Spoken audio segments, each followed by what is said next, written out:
Hi there, I'm Spira. I have a few grounding techniques for you, so stick around and I will explain them.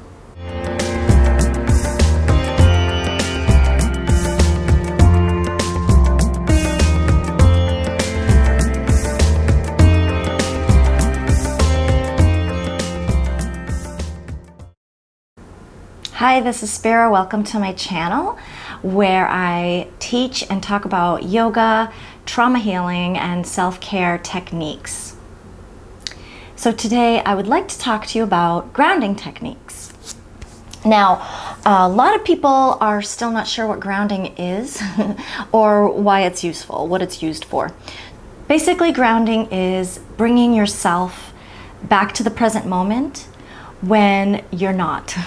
And there are different reasons why you're not. You could be having an emotional flashback. You could be feeling a lot of anxiety. You could be, one form of anxiety is also ruminating thoughts. I know that that can be really challenging for people who struggle with anxiety. Or even if you're feeling a bit disassociated. So there are a lot of reasons why we want to get grounded. And there are a lot of easy ways to do it. So I'm going to go over a few with you, and I hope that you'll find these helpful.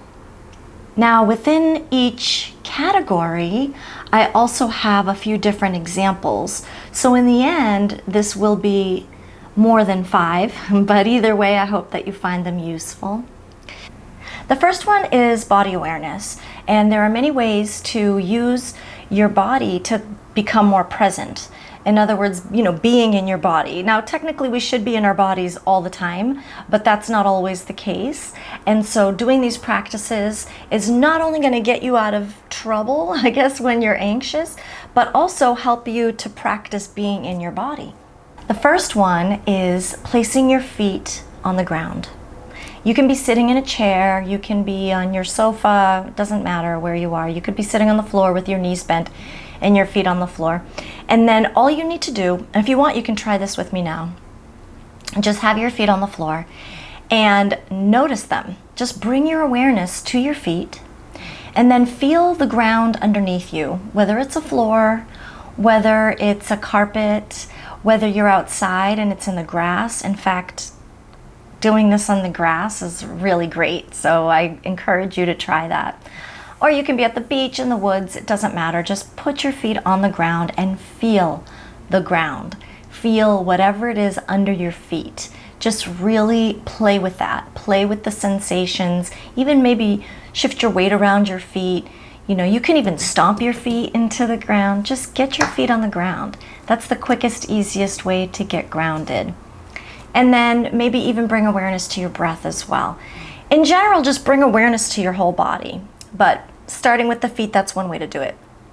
Another way to do it is to give yourself a hug. So you can just put your arms around yourself. I hope I don't hit my microphone. You can also do the butterfly hug. You can stroke your arms too. This is nice. You can also maybe squeeze your arms. Just anything that will bring you right into your physical body. You can even experiment and talk to yourself. Don't laugh. This is my arm. This is my body. This is mine, my body. That's the important part. And even that can be difficult for some people, especially trauma survivors, because there are moments, some of their trauma could have been not being in control of their body. So this is a nice way to take control of your body. This is my arm. This is my shoulder. This is my bicep. This is my arm.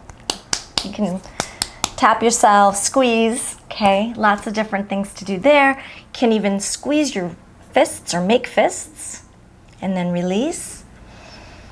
And then try that again. You can do this 5 to 10 times and then release. And feeling things in your body is not easy for everyone. So this is a great way not only to get grounded and to become present, but also to increase your interoception and your neuroception. So your neuroception means you can feel things in your body. I feel things especially when I let go. Because when I do this, I'm inhibiting the blood flow, and then when I release, the blood kind of rushes back. I can feel that, and that's really neat, and that's actually progress for me. So maybe you can try that too. Another one you can do with your body to increase body awareness is to breathe in deeply and then exhale by puckering your lips. By puckering your lips as if you're about to whistle, it makes you breathe out more slowly. And when you breathe out slower than you're breathing in, that actually stimulates the vagus nerve and it activates your parasympathetic nervous system and it helps you to calm down as well as grounds you. So that's really easy to do. Inhale, exhale slowly like you're blowing through a straw. Try that too. Another one you can do is rub your hands together, right? Just like in Karate Kid. You can feel the heat that's building up. Some people like to do this before energy work. And it is kind of neat because you are warming it up from the friction. You're also getting blood circulation to the area. And then you let go and you can feel tingling in your hands. That's the blood flowing basically, but it's still neat, right? So play with that. It's really so easy. I love it. Okay. You can also reach up, maybe straighten the arms, lean over to one side, do some stretching, some just simple body awareness. Okay. So that is just body awareness. And the next one we're going to do, we'll call it number 2, I guess, if we're doing a list, is the 5, 4, 3, 2, 1 method. And what this does, it incorporates your 5 senses. And what you'll do is start with 5. You're going to count down. So with 5, you want to look around the room and spot 5 things that you can see and recognize. So I will give you an example. So I'm seeing my plant. I'm looking at a chair. I can see my TV over there. Let's see, I see a picture of my dog. And I see a little Buddha statue in front of me on my table. How cute is this? Okay, so that's 5 things that I can see. And then 4 is 4 things that you can feel. So one of the things you can try, depends on where you are, maybe see if you can feel a breeze, if there's any wind on your skin. I don't have a breeze, I'm indoors right now, and I don't have my fan on. That would count if you can feel the fan on your skin. But also, I can feel right now in the moment, because I'm now really bringing my attention to this, I can feel my hair on my skin as when I turn my head. So that's something that I can feel. And I can use my hands if I want to as well. Maybe feel my own skin. Okay, that's something I can feel. Maybe pick up this little Buddha statue again, right? See if I can feel the textures on it. That's kind of nice. So that's already 3. I only need 4. And then I'm gonna touch my pants because I love the fabric that my pants are made out of. So that's 4. The next one is hearing. So I want to pick 3 things that I can hear. Again, I'm indoors right now and I'm in my condo. And there's construction going on outside. So that's kind of an advantage that I have some noise that I can hear. So I can hear a specific truck going by. And now I'm hearing a car going by on my street. And I can actually hear the wind because there's some trees out my window, so I can actually hear the leaves rustling. So that's 3 things that I can hear. Okay, now 2 things that I can smell. I'm going to close my eyes for this one, and you might decide that that works for you as well.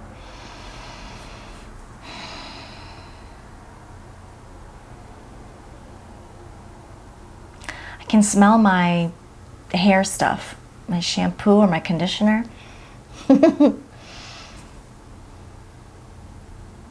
I can smell incense also, which makes sense because I'm always burning incense in here, so I can smell incense too.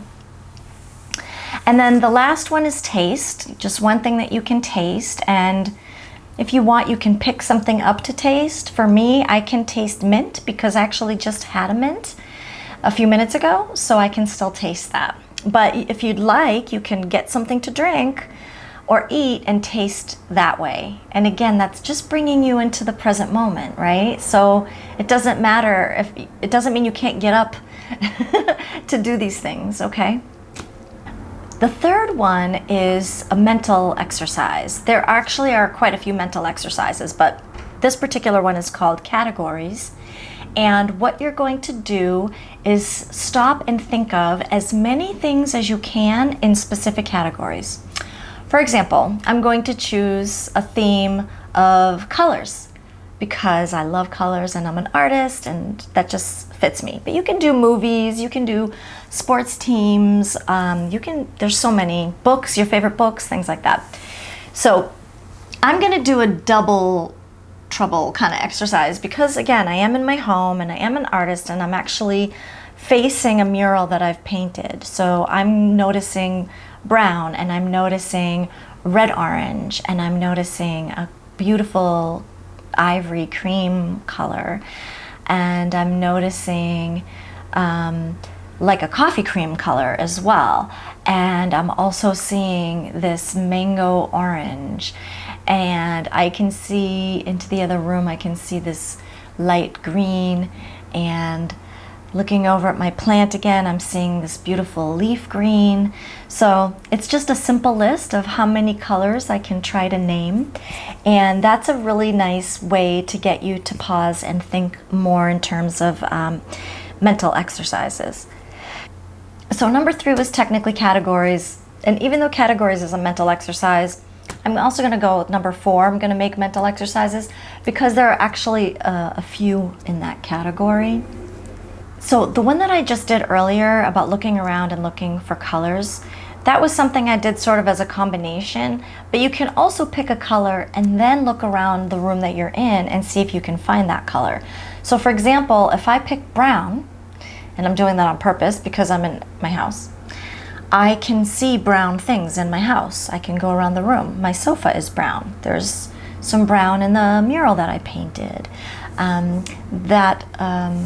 Piece of furniture is brown, and there's a brown I don't know what just happened to my brain, but okay, planter. I'm going to call it a planter. So that's just one example. You can pick a color and then look around and try to find things of that color. Okay. Another thing you can do is count backwards. So I would start with not too high a number. Let's start with 300. I think 300 is good. In fact, one of the meditations that I do, it's actually a self-hypnosis recording, and we start out with counting backwards from 300. That's why I picked 300. So any number will do. You can count back from 10, you can count back from 100, but do it kind of loudly, so that you're really focusing on it. So 100, 99, 98, 97, etc. So that's another mental exercise that you can try. Another one you can try is a mindfulness exercise, and this one is about exploring an object and really, really getting into it. I'm going to use this again because it came in handy a couple of times. So what I'm going to do is simply look at it and start to point out things to myself. And I'm going to speak it out loud because that will also help me remain present. I'm hearing my own voice. So I'm seeing the texture here in the crown and I'm touching it and it feels really neat. And I'm seeing that the face and all the skin parts, the feet and the hands and the head are painted in this pretty gold color. Also noticing these pretty textures on the base. There's this really nice pattern, this really nice design, and I'm feeling that it's kind of rough down here. It's not smooth, and that's because of the texture. I'm also seeing a lot of details here. So in this little statue, I think it's probably a mold, and they poured the sandstone into it or something, because some parts are very smooth and some are textured, but also you can really see sort of the draping of the fabric, which is kind of neat. There's definitely a lot of nice details in this. There's a couple of little flower shapes back here. And the little headpiece is neat. It's kind of spiky. So this is an Indian Buddha. There are different types of Buddha that you'll see. And this is definitely an Indian Buddha. And I just noticed that the hands are are a little bit crooked. So like the sleeve is up higher on one side than the other. Not that that's important, but it is a detail and it's something that I'm noticing. So that's something you can try, is just focusing in on a specific object. And finally, number 5, there are a lot of different artistic activities that you can do that will bring you into the present moment. Basically, any art making will bring you into the present moment because you're focusing on the art. But if you're not an artist and you're not a doodler and you're not really much into drawing, a very simple way that you can incorporate art into a grounding technique is to simply trace your hand or your foot. Everybody has paper in their house, I think. Everybody has a writing utensil, so if it's a crayon or a pencil, it doesn't matter. And just trace your foot or your hand. And then if you'd like, you can go in and add some designs or colors, make it fun, actually just turn it into an art project. Now, if you do draw or doodle, again, you can just kind of turn to that, and that should also bring you back into the present moment as well. So that's it. That's 5 different ways that you can ground yourself. And I'm sure you noticed that within those 5, there were also a few subcategories. So I'm pretty sure I listed at least 15 for you to choose from. And please try them. And if there's something I haven't mentioned, and I know there is, because there's no way I can mention all of them, but please feel free to share them in the comments, because even if I didn't share it or list it, and you share it and somebody else reads it in the comments, then they can try it too. So let's try to make this more of a community when we do stuff like this, okay? So anyway, that is my video for today, all about grounding techniques, and I hope that you found this helpful. I hope that you find these techniques useful in some way, and please feel free to comment and share anything about grounding in the comments. If you'd like the video, please hit the like button. It really helps my channel. It helps me to be seen, and it helps these techniques be seen by other people who might really need them. And if you want to see more videos like this, please hit the subscribe button. Again, thanks for joining me. I hope you have a beautiful day, and namaste.